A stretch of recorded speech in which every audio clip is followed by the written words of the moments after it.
President, I come today to the floor with a very simple unanimous consent request. This is a resolution. It doesn't allocate any dollars, doesn't change any policy. It's just a statement of belief from the United States Senate. It's a statement to be able to say we hold certain things very important. I'll talk through some of the resolution part of it, the resolved at the beginning of it, but it ends with a very simple statement.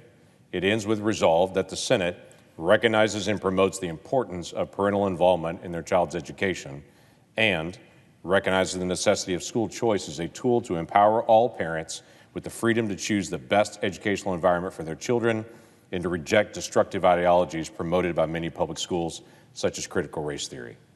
This comes from a very basic conversation that happens in my state, quite frankly, is happening in states all around the country. Parents should be the primary decision makers for their children, not only on where they are educated, so they don't live in a certain neighborhood and they say, I'm sorry, you live there, so you have to go here, so that parents have the maximum amount of flexibility, knowing one child may be a great fit for one school and a younger child may be a better fit for a different school, whether it be a public school that allows flexibility within a district to be able to move place to place, or it happens in my state where you can even change district to district within public schools. If a parent maybe works in one area in one school district but lives in another, that parent can choose to be able to have their child go into a different district, though it's a public school setting, but it gives them the flexibility and the choice to be able to do that. Why? Because not every kid is the same, and not every educational environment is the same. And I would say in my state, and I would assume in other states as well, not every school district is the same. Now, it's important to us in our state that every school district is successful. There is no place that we don't want any child to be able to be successful, but we should all admit the facts. Not every school district is thriving. And as we invest dollars and time and encourage great teaching in that district, that child that's in that district that is not being successful is trapped in a location that's currently not successful. Maybe they can be successful in 5 years from now when they work through the different issues they have, but that child doesn't have a second shot. If that child has no other opportunity to be able to choose and their parents are locked into that spot, we basically say, we'll fix everything at this district in a few years. And that child is just not allowed to get an option out. I don't think that's helpful for that child and that parent at that time. Giving parents the ability to be able to make choice within public schools, charter schools, private schools, whatever may work best for their school and for their state and the policies that their state has created seems like a smart thing to be able to do. Any kind of teaching that is within a school that actually promotes one kid as the oppressor and the other kid as the oppressed simply because of the color of their skin should not be taught in our schools. Why don't we teach every child is equal? Why don't we teach every child should have opportunity? Why don't we teach every family has the opportunity in this great country of ours? And where we have weaknesses, we work on our weaknesses. But we don't label a child as an oppressor or as oppressed based on the color of their skin. At least we used to not in America. But that's what's rising up with this critical race theory as it rises up from place to place.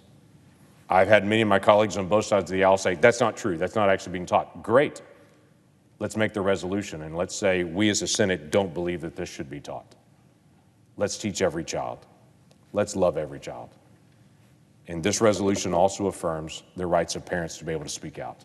Not in a violent way, not in a destructive way, but parents to be able to speak out.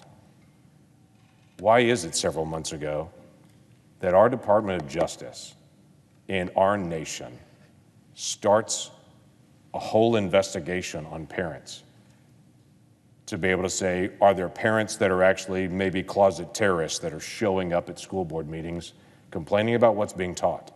Complaining about a mask mandate in their school, complaining about a vaccine mandate, complaining about critical race theory, or just saying, I don't like this particular curriculum. That used to be the rights of parents to engage, and now we hear really parents don't know enough about these difficult things. Parents need to just sit down over there. We'll take care of this as professionals. So again, this resolution doesn't add additional funding, doesn't change the structure of our schools, but does say, we as the Senate believe in the power of the parent to be able to make the right choice for their children.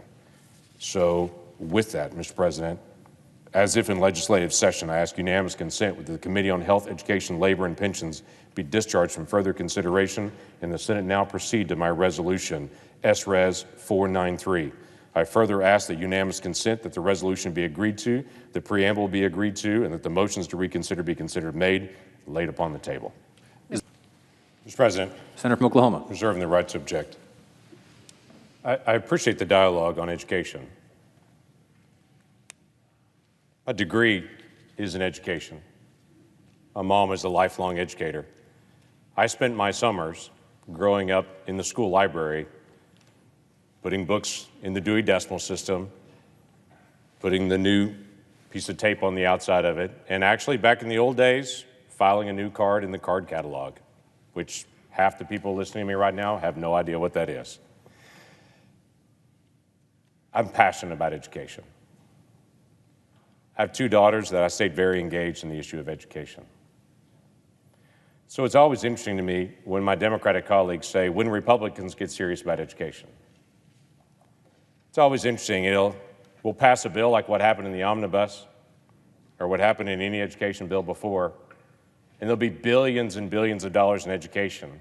But the comment will always be, well, if you really love kids, you would do just $1 billion more. But because you don't love kids, you did $1 billion less. It's never enough on it. This resolution that I brought today was not about an extra $1.3 billion in education to be able to hire more people. It was just about empowering parents. It is an interesting side-by-side to say what families need more is more employees at school, and what I'm seeing is we need more empowerment of parents.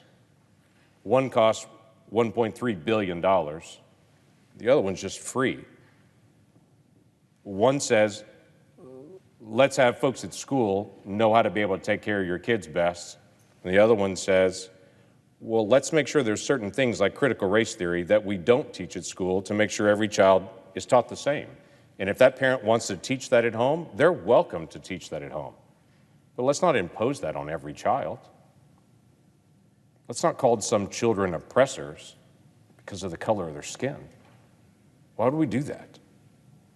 So the resolution I brought is not about $1 billion. It's just a statement of support of parents, and a statement of support of what parents want to be able to teach. It's not about more school employees. It's about stronger parents. That's what I think that we ought to continue to be able to address. This is not about who loves education more. Quite frankly, I know my colleague from Washington is passionate about kids and about education. She's lived it. As a mom, as a leader in this Senate, and as someone I watched negotiate with Lamar Alexander some of the toughest education policy and conversations. She's a remarkable legislator and is passionate about this. We have some disagreements on some of these issues. I'm just passionate about doing whatever we can to be able to honor parents as often as we can and to tell them, no, you're not going to be investigated. As she mentioned, parents in Texas being worried about being investigated. I would tell you, parents in Oklahoma have said to me, I no longer go to school board meetings because I'm afraid the FBI is going to be there and they're going to open a case on me. Because I've heard that the Attorney General is looking for parents that are problems across the country. And so I don't feel comfortable going to a school board meeting anymore because the U.S. Attorney General may open a file on me. Now that's a real conversation with a parent at home. So let's find a way to be able to empower parents and do whatever we can. So I object. The objection is heard.